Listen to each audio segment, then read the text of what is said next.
వెంకటరెడ్డి గారు మీరే మాట్లాడదు వర్మ గారు 151 సీట్లతో 151 ప్లస్ తో గనక వైసీపీ పరిపాలన గనక వస్తే నేను డిబేట్లకు రాను.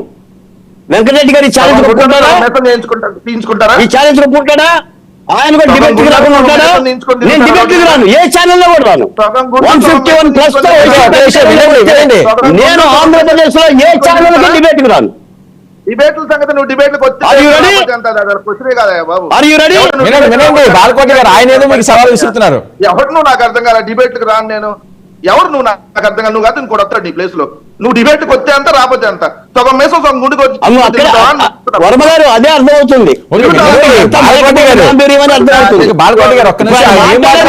మాట్లాడుతున్నాడు మరి మాట్లాడమనండి, చెప్పాలండి. 151 ప్లస్ అని నమ్మకం లేదా? బయట ఎవరు నువ్వు నువ్వు పెద్ద ఊహించుకున్నావు ఎందుకు పెద్ద సూపర్ ఇదిలాగా ఎవడు నువ్వు సూపర్వా?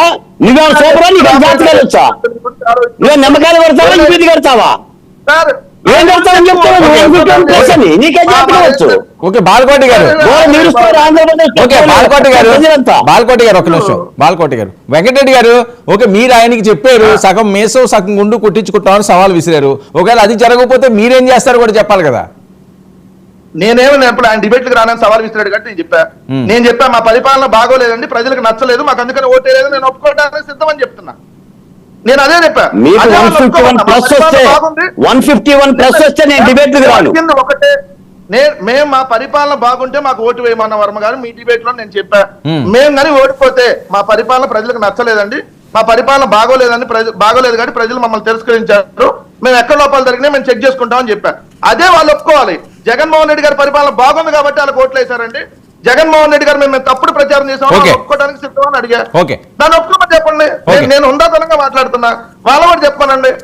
అంతే తప్ప ఊరక ఏది పడితే అది ఎక్కడ పడితే అక్కడ తీసుకుని ఎన్ఆర్ఐలు తెలుగుదేశం ఎన్ఆర్ఐలు ఏ విధంగా ప్రజల్ని ఎదవలు వాళ్ళకి పిల్లలు లేరా అని కోమటి జయరాం చౌదరి ఏం మాట్లాడాడో రాయపాటి అరుణ్ గారి దగ్గర అట్లాంటి వీడియోలు ఉండవు, ఎందుకంటే అట్లాంటి పోస్ట్ చేయదు. సో ఆ కోమటి జయరాం చౌదరి మరి ప్రజల్ని ఎదవలందింటిని ఇట్లాంటి ఎన్ఆర్ఐలు వచ్చి కొంతమంది ఏ విధంగా ప్రజల ఓట్లు కొనుగోలు చేయడానికి 1 లక్షలు 2 లక్షలు 3 లక్షలు కూడా వెదజల్లారు, వెదజల్లమని చెప్పిన వీడియోలు కూడా మనకు బయటకు వచ్చినాయి కదా. ఈ ఎన్ఆర్ఐ గురించి మాట్లాడింది. ఇంకోటి నేను చెప్తున్నా, ఇక్కడ మీ ఇంట్లోనే అల్లు అర్జున్ వచ్చి అక్కడ నంద్యాలలో వచ్చాడని చెప్పి నాగబాబు ఏం మాట్లాడాడు, నాగబాబు ఏ విధంగా ట్వీట్లు చేశాడో అవన్నీ మర్చిపోయారా? నాగబాబు ఏ విధంగా ట్వీట్లు పెట్టి మళ్ళీ అకౌంట్ డిలీట్ చేసుకున్నాడో, ఏది ఆయన ఎవరు అల్లు అర్జున్ గారు వెళ్ళి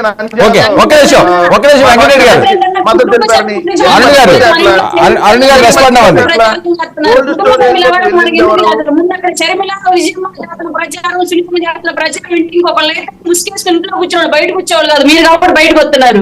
వాళ్ళు మాట్లాడుతున్న ఆన్సర్ లేదు కనీసం. పార్టీ నడిపింది నిలిపింది రాజకీయ పార్టీతో పొత్తులు పెట్టుకోవాలి.